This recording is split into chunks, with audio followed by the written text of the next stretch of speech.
आज हम बात करने वाले हैं 2015 में आई फिल्म नॉक नॉक के बारे में कि कैसे एक आदमी दो वेश्याओं के बीच में फंस जाता है और वह इनसे बचने के लिए क्या क्या करता है। आज हम यह इस मूवी में जानेंगे। कहानी की शुरुआत में हमें एक खूबसूरत सा घर दिखाया जाता है जहाँ पर एक खूबसूरत सी फैमिली रह रही होती है। उनमें एक कपल होता है जिसमें आदमी का नाम इवान होता है, वहीं औरत का नाम कैरन होता है। जब वो दोनों मिलके बात कर रहे होते हैं तभी उनके बच्चे हैप्पी फादर्स डे गाना गाकर अंदर आ जाते हैं। दोनों बच्चे अपने फादर्स के लिए गिफ्ट लाते हैं। यह देखकर इवान बहुत ही खुश हो जाता है। तभी बच्चे इवान के मुंह पर केक लगा देते हैं और वहीं इवान जो होता है उनके साथ मॉन्स्टर बन के खेल रहा होता है। फिर हमें सुबह का टाइम दिखाते हैं जहाँ सब मिलके ब्रेकफास्ट कर रहे होते हैं। तभी एक आदमी आता है जिसका नाम लुइस होता है। लुइस कैरन का असिस्टेंट होता है। कैरन लुइस को बताती है कि उसको ये आर्ट गैलरी में संभाल के रखना होगा। कैरन और उसके बच्चे बीच में जाते हैं लेकिन इवान नहीं जाता है क्योंकि उसका काम होता है। तभी हमें रात का सीन दिखाते हैं जहां इवान अपने डिजाइनिंग के ऊपर काम कर रहा होता है। काम करते समय इवान के दरवाजे पे कोई नॉक करता है। यह देखने के लिए इवान बाहर जाता है। जब इवान दरवाजा खोलता है तो उसे दो खूबसूरत लड़कियां दिखती हैं। वो दोनों लड़कियां इवान से किसी ग्रेगोरिस नाम के आदमी के बारे में पूछती हैं, लेकिन इवान ऐसे शख्स को नहीं जानता तो वो मना कर देता है। तभी वो उस लड़कियों से पूछता है कि क्या तुम्हें उसका एड्रेस मालूम है। तभी वो दोनों लड़कियां कहती है कि उनका फोन जो है बारिश में भीग गया है, इसलिए उनका फोन खराब हो चुका है। वहीं इवान उन दोनों लड़कियों को अंदर आने को कहता है और उसका फोन इस्तेमाल करने के लिए कहता है। जहां पर एक लड़की अपना नाम बेल बता के खुद को इंट्रोड्यूस करती है, वहीं पर दूसरी लड़की डिवाइस को यूज करके बताती है कि वो बहुत दूर आ चुके हैं। तभी इवान जो है उन दोनों के लिए एक उबर बुक कराता है।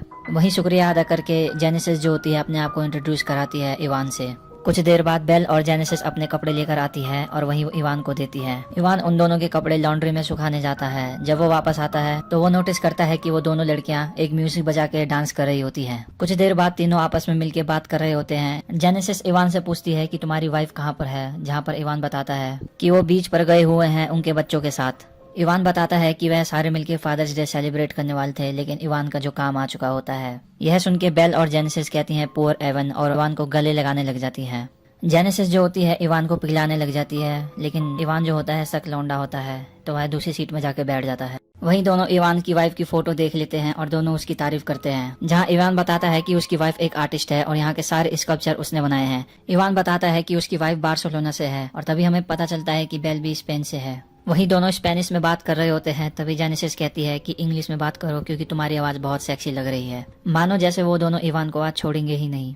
वहीं इवान उन दोनों लड़कियों को अपने वाइफ की गैलरी दिखाता है जो कि एलए में होती है, लेकिन यहाँ पर भी दोनों मिलके इवान को पिघलाने की कोशिश करती हैं, लेकिन इवान जो है पिघलता नहीं है और वो फिर दूसरी सीट में जाके बैठ जाता है। इवान मोबाइल में चेक करता है और उन दोनों को बताता है कि 20 मिनट में उबर यहाँ आने वाली है। तभी जेनेसिस इवान से पूछती है कि आपकी शादी को कितने साल हो चुके हैं, जहां इवान बताता है कि वह 14 सालों से शादीशुदा है अपनी वाइफ से।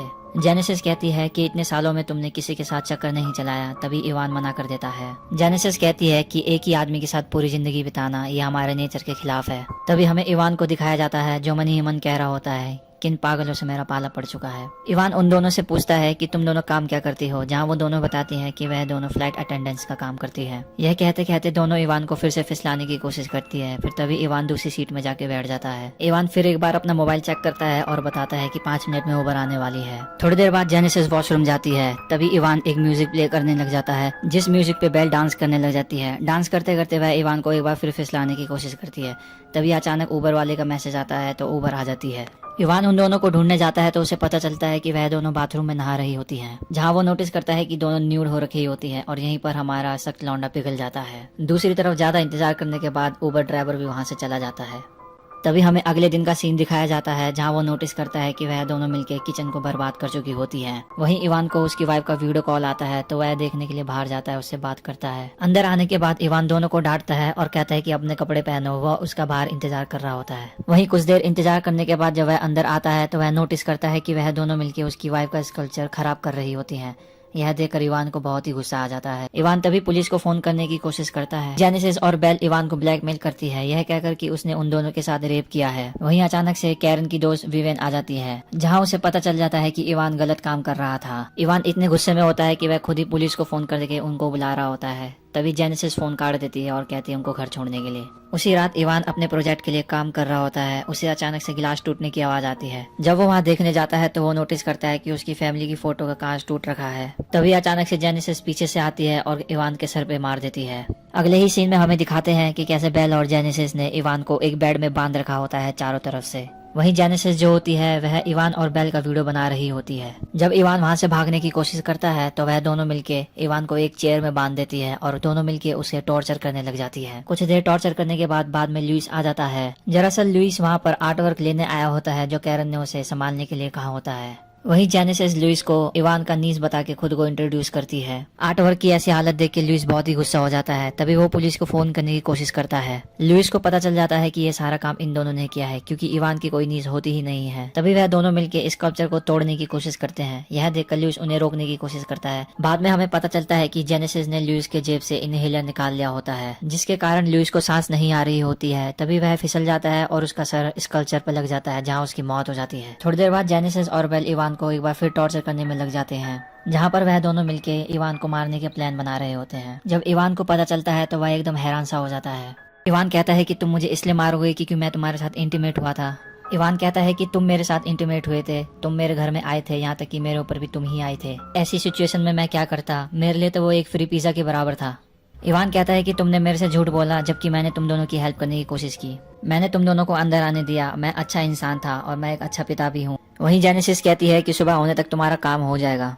तभी हम देखते हैं कि कैसे जेनेसिस और बेल इवान के लिए कबर खोद रहे होते हैं। दूसरी तरफ इवान अपनी वाइफ को कॉल करने की कोशिश करता है। यह करते हुए जेनेसिस और बेल उसको देख लेती है। तभी जेनेसिस जो होती है इवान को मॉन्स्टर कह के चिढ़ाती है जैसे इवान अपने बच्चों के साथ खेलता है। यह देखते हुए इवान को पता चल जाता है कि वह दोनों उनके ऊपर जासूसी कर रहे थे शुरू से ही। थोड़ी देर बाद जेनेसिस और बेल जो होती है वह इवान का पूरा घर बर्बाद कर रही होती है, यहाँ तक कि उसकी वाइफ कैरन का सारा स्कल्पचर उन्होंने खराब कर दिया होता है। वहीं इवान ने एक गन छुपा रखी होती है जो वो निकाल रहा होता है। जैसे ही गन निकलती है तो यह जेनेसिस नोटिस कर लेती है। वहीं दोनों मिलके इवान के साथ हाइड एंड सीक खेल रहे होते हैं। इवान मौके का फायदा उठा के घर से भाग जाता है लेकिन इवान का पैर एक आयरन में लग जाता है और वो गिर जाता है। वहीं जेनेसिस उसे पकड़ लेती है। इवान मदद के लिए चिल्ला रहा होता है लेकिन जेनेसिस उससे कहती है कि घर में कोई नहीं है क्योंकि उसने सारे घर चेक कर लिए होते हैं पहले से ही। फिर हमें अगले दिन का सीन दिखाया जाता है जहाँ पर बेल और जेनेसिस दोनों मिलके इवान को बांध के उस कब्र के अंदर डाल देते हैं। इवान इतना डर जाता है कि वह जेनेसिस से कहता है कि मैं कुछ भी करने को तैयार हूँ। तभी जेनेसिस कहती है कि अपनी फैमिली को बताओ कि तुमने क्या किया। तभी इवान वॉइस बेल में बता रहा होता है कि कैसे उन्होंने उसको मजबूर किया। यह बोलते ही वह एकदम चिल्लाता है कॉल 911। इवान कहता है कि अब उसकी वाइफ तुम दोनों को ढूंढ लेगी। तभी जेनेसिस बताती है कि वॉइस मेल आने से पहले ही उसने हैंग अप कर दिया था। इवान इतना गुस्सा हो जाता है कि उनको गाली ही देता रहता है। तभी जेनेसिस जो होती है एक स्कल्पचर उठाती है और इवान के साथ गेम खेलने लग जाती है नॉक नॉक। जहाँ जेनेसिस कहती है नॉक नॉक वहीं बेल कहती है हुज देयर। फिर जेनेसिस कहती है चीटिंग एवन। बेल कहती है चीटिंग एवन हु। तभी जेनेसिस कहती है cheating eventually gets you killed. यह सुन के एकदम इवान डर जाता है। फिर जेनेसिस स्कल्पचर को हाथ में लेके इवान को मारने जा रही होती है। तभी हम देखते हैं कि जेनेसिस ने स्कल्पचर इवान के साइड में सैंड में मारा था। जहाँ जेनेसिस और बेल हंस रही होती है वहीं दूसरी तरफ इवान रो रहा होता है। बेल कहती है कि ये सिर्फ एक गेम है। फिर बेल कहती है कि उनको ये गेम अब किसी और के साथ खेलना पड़ेगा। वहीं जेनेसिस कहती है कि वह कभी मना नहीं करते चाहे वो अपनी फैमिली से कितना भी प्यार करते हो। तभी हमें पता चलता है कि कैसे उन दोनों ने इवान के फोन से एक वीडियो अपलोड करी होती है जो जेनेसिस ने बनाई होती है इवान और बेल की, और वह दोनों इवान का फोन वहां रख के चले जाती हैं। वही इवान बड़ी मुश्किल से अपना हाथ निकालकर उस वीडियो को डिलीट करने की कोशिश करता है बजाय उसके कि वो वीडियो वो लाइक कर देता है। यह देखकर इवान फिर चिल्लाने लग जाता है। वही हमें घर की हालत दिखाते हैं जहाँ पर सब कुछ तबाह हो रखा होता है। तभी इवान की वाइफ कैरन आ जाती है और उनके बच्चे भी, और यही पिक्चर खत्म हो जाती है। दोस्तों इस कहानी से आपको क्या समझ में आया यह कमेंट सेक्शन में जरूर बताइएगा, और अगर इस चैनल में आप नए हो तो प्लीज इस चैनल को सब्सक्राइब कर दीजिएगा। मैं आपके लिए ऐसी ही नई वीडियो लाता रहूंगा।